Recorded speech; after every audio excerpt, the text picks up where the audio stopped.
Welcome to Tracking the Wolves. This week we are talking Northern State basketball and playoff basketball. With me is head men's basketball coach Paul Sather. Coach, we've got a big week this week, hosting a playoff game tomorrow for the first time in over 5 years. What's that mean for your program to be in this building hosting a first-round playoff game? You know, with the support, the fans we have at Northern in this community, I think it means a lot.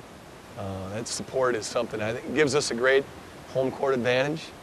And, you know, now it's up to us to go take advantage of it and try to play the best basketball of the year, you know, this time of the season. Let's talk about last weekend. We hosted 2 games at the Civic Arena, which we haven't played in a long time, the home of the Wolves for a long, long time, up until 1987. What did that mean to your players and the program to kind of recapture the glory days? You know, I think they hear a lot about it, you know, especially guys that have been here for a couple years. I'm sure they hear about the Civic Arena days. I didn't play there, so I think to get, you know, this, you know, what we experienced as a coaching staff going through it, I think is a lot of what they experienced. You know, I think seeing that environment, you know, how close they are to the floor, you know, the bud man running around. There's just a lot of different history and nostalgia that go with the Civic Arena. And I think we all got a chance to feel it a little bit. But, you know, this is our home court, Walks Arena, and, you know, we love playing in here. It was fun to go back and have a couple games there, but you know, this is where we make our home. This is where we get great crowds here now, and it's exciting to be back playing on Walks Arena as well. Awesome. Well, last week we also had a senior. So we had 2 seniors this year go over the 1,000-point mark at Northern. What has that meant to your program to have Dustin Tetzlaff eclipse the 1,000-point mark, and Colin Pryor did it earlier in the year, and that leadership of those seniors? Yeah. This year? Well, you know, Colin Pryor is working his way, I think, into the top 20 all-time scorers. I think he's already around 19th, and so he's added on a lot to that 1,000 when he eclipsed it. And, you know, Dustin, in his 3 years here, getting 1,000 points, it shows his impact that he's made. He's had a great impact on our basketball program. To do that in 3 years, and then, you know, a guy like Jeff Furman, we put a lot on Jeff. He was a guy that, through injury, got forced into a situation where he right away had to make an impact. Instead of that, a little more of a gradual impact, and has done a really good job. And those are 3 seniors that love to see them go out winning a couple playoff games here. You take one at a time. Wednesday is going to be a big game, but excited for those 3 guys, and especially a guy like Colin, who has been here 5 years, and it was there kind of towards the end with Coach Meyer, and went through a lot in those last couple years with Coach in an accident, and then went through a transition with us, which is always, you know, tough. It's always difficult, and, you know, he's having a great year. So, you know, we're excited about tonight or tomorrow night, and, you know, what's to come here. Let's talk about your opponent tomorrow night. We've got Sioux Falls coming in. Sioux Falls, physical battle earlier in the year. Actually hosted them here.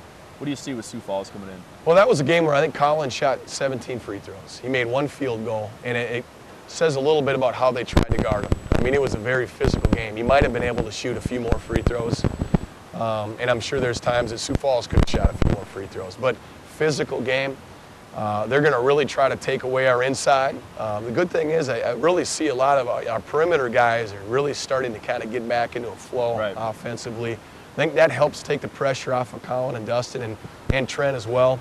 We're passing the ball well, but, you know, Sioux Falls, they're playing at a really good level. They're playing with a lot of confidence right now, and it's going to be last time it was probably a difference of about 6 or 7 possessions over about a 4 or 5 minute stretch that we got a nice lead on them, and then we kept the lead, and we got to take every possession defensively and do the best we can to not give them any easy baskets. Sure.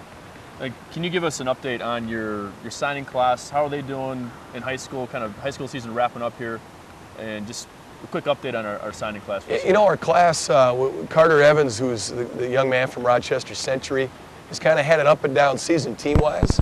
They're starting to really play well. They've had some injuries, and they've got a point guard back in the last few weeks. And Carter's averaging this last 6 weeks or so, he's probably right around 18 to 20 point average with about 12 to 14 rebounds. You know, he's 6'10", about 235, 240 pounds, and then a young guy, DJ Pollard, his team's doing really well. St. Louis Park, I think they're 17-5 or so, right around there, and he's averaging about 17 or 18 points a game.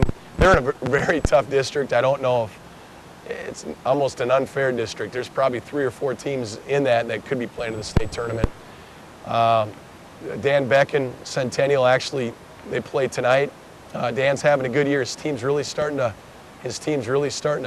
come along and do really well. And then Jeff Probert from Prior Lakes, another guy, big kid, had a couple double-doubles this season. He's a guy that we see redshirting that will make an impact, but 6'10", strong, long, and lanky. Yeah, I think will be a guy that can help us down the road. So, yeah, they're all doing a really good job so far this year. Good, good. Well, just for the record, we have the cleanest facility in the entire league here. So we got the old scrubber going along here. So, a quick shout out to Keith Gerving, the best custodial supervisor in the entire nation. So we were excited for Keith here. And we also need to give a quick shout out to Nate Thompson, who I got in a little bit of trouble last time. We didn't mention him on the show, I guess. So Nate, #1 fan. Hope you're there tomorrow night, ready to roll, because we're going to need you, big boy. Awesome.